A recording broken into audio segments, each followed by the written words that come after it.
ئەمڕۆ باس لە دیاردەیەک دەکەین کە ماوەیەکە لە تۆڕە کۆمەڵایەتیەکان قسە و باسی زۆر جیاوازی لەبارەوە دەکرێت هەروەها چەند کەسێکیش دەستگیر کراون. دیارە لە ماوەی ڕابردوو بابەتی نوشتەکردن و جادوکردن بابەتێکی گەرمی نێو تۆڕە کۆمەڵایەتیەکان و تەنانەت لە بەشێک لە میدیاکانیش بوو. وای کرد ئەمە کە وەزارەتی ئەوقاف و کاروباری ئاینی بەجددی بێنە سەر خەت و کار لەسەر ئەو بابەتە بکەن. من نامەوێت قسەی زیاتر لەسەر ئەو بابەتە بکەم، لەگەڵ میوانەکەم قسە دەکەم مەلارات بەڕێوەبەری مزگەوتەکان و پشکنینە لە وەزارەتی ئەوقاف و کاروباری ئاینی. مامۆستا دوای ئەو هەڵمەتانەی کە لە سۆشیال میدیا ڕاگەیەندرا هەروەها لە کەناڵەکانیش قسە و باسی زۆر لەبارەی نوشتە و جادوکرا، ئێوە وەکو وەزارەتی ئەوقاف چیتان کرد و ئەو ڕێکارانە چین کە لەمە دوا دەیگەرنە بەر؟ بەێ پێشەشی بەناوی خوای پەروەردیگار دەستی جەنابیشتان خۆش بێتن وەکو ڕاگەاندکار وەکو دەستگا ڕاگەاندن کە بەخەمخۆریەوە لە دوای بڵاوکردنەوەی ئەو ڕێنمایانە کە دەرچووە. طبعاً لە وەزارەتی ئەوقاف و کاروباری ئاینی تاکو ئێستا ڕێنمایەکمان نەبوو وەکو برین لە وەقاعی کوردستان هەبێ یاکو وەکو یاسایەک هەمان بێتن بۆ ئەوەی بەجددی بەرنگاری ئەو جۆرە کەسانە بن کە بە ساختە بە ناوی ساختەوە سحر و جادو دروست دەکەن. وەکو بینیمان لە کوردستان لە ماوەی پێشتر یعنی بەداخەوە لە زۆر جێگە بۆ نمونە سەگ لاقی لێ کرایتەوە لە بۆ سحر و جادو کراوە، پشیلەکان لە باخچەکانی گشتیەکان تەمەشا دەکەی بۆ نمونە کلچی لێ کراوەتەوە. جا ئەم دیاردە لە هەموو شارەکان هەبووە، بەڵام بەداخەوە زۆر زیادی کردووە. بۆیە وەزارەتی ئەوقاف زۆر بەپەرۆشەوە بە تایبەتی خودی جەنابی وەزیر و خەڵکانێکی دیکەش لە وەزارەتەکانی دیکە لە دام و دەستگاکانی حیزبی حکوومەت زۆر بەپەرۆشەوە لە دوای ئەم کارە بوونە. خۆشبەختانە لە کۆتایی چەند یاسایەک دەرکراوە بۆ ئەو کەسانەی کەوا فێل لە خەڵک دەکەن و با بڵێن قۆلی خەڵک دەبڕن بە ناوەکان. یەکێک لەوانە کە یاسایەک هەیە بۆ ئەو کەسانە سزا دەدرێن کە ناوی بابرێن وەکو مەلا و شێخ و قەشە و بانکخواز و یان ناوەکانی دیکە هاوشێوەی کە بەکاردێنن بۆ فێلکردن لە خەلکی. اینجا لە پەنای ئەم ناوانە یان لە شوێنە پیرۆزەکان هەڵدەسن بە دروستکردنی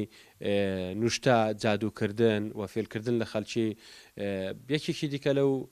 بڕگانە ئەو کەسانەی کەوا دیسان فێل لە خەلکی دەکەن شتی بابرین ئەعشاب یاخود جادەرمان یاخود ئاوی پیرۆز دەفرۆشن بە ناوی چارەسەری. ئەمانە بوویتە کۆمەڵێک یاسا. جا بۆیە ئەم یاسایانە یەکێک لەوانە ئەوانەی کەوا فەرمانبەری وەزارەتی ئەوقافن بە هەر پیشەیەکیان بێت یان ئەوانەی کە خۆبەخشیشن لە وەزارەتی ئەوقاف دەبێت پابەندی ئەم ڕێمانە بن، نابێت چی دیکە ئەو ناوانە بەکار بێ، نابێت ئەو کارانەش بکەن. ئەوانەی دیکە کە لە غەیری وەزارەتی ئەوقافیشن جا سەر بە وەزارەتێکی دیکەنە یاخۆت با بڵێم سەر بە هیچ وەزارەتێک فەرمانبەر نینە، ئەوانش دەبێت پابەند بن بەم ڕێنمایانە. بۆیە ئێستا لە بەشێک لە کۆڵانەکانی هەموو پارێزگاکانی هەرێمی کوردستان بێگومان هەن ئەو کەسانەی کە لە کۆڵانەکان نوشتە دەکەن یاخود جادو دەکەن، وەزارەت لەمە دوات چیان بەرامبەر دەکات؟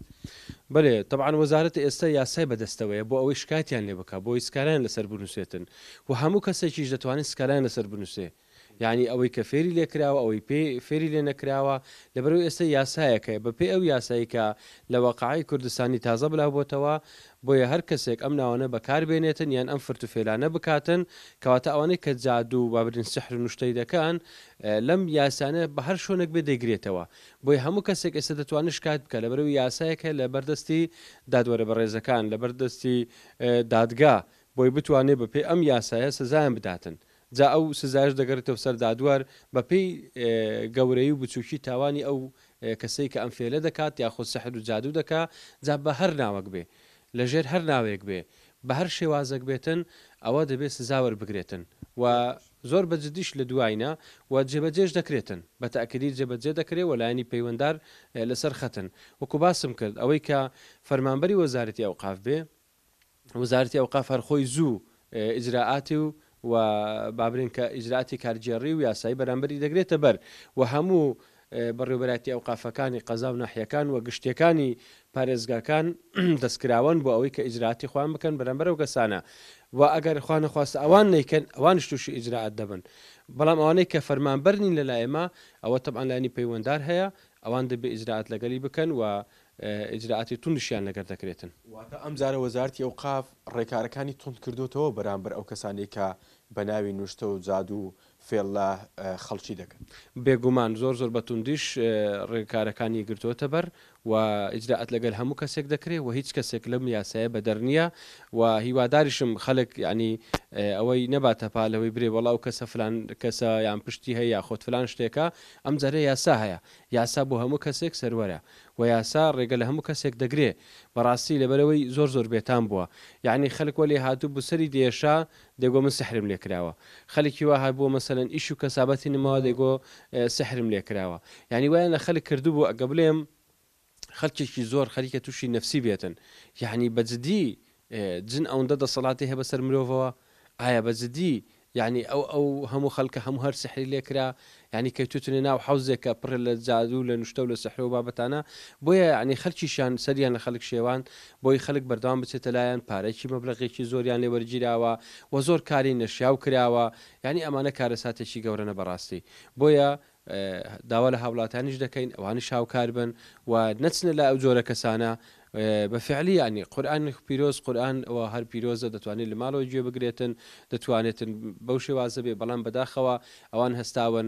کتابە پیرۆزەکانیشان بەکارهێناوە هەستاون بۆ نمونە ئەو شتە پیرۆزە لە ناو خەڵکە ئەوانیشیان هێناتە ناو مەوزوعەوە تەنها بۆ ئەوەی ئەوان مادی و پاریان دەست بکەوێتن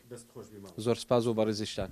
بەڵێ ئاکا میهرەبان ئەوەی جێبیست بوون ئەمە وتەکانی مامۆستا ڕەعات بوو لەبارەی ئەوەی کە لە داهاتوودا وەزارەتی ئەوقاف بە شێوەیەکی تۆند ڕۆبەڕووی ئەو کەسانە دەبێتەوە کە لە کۆڵانەکان یاخود لە شوێنەکان نوشتە و زادوو و سیار دەکەن بۆ ئەو خەڵکانەی کە دەستنە لایەن و لەمە دوا ڕۆبەڕووی یاسا دەکرێت.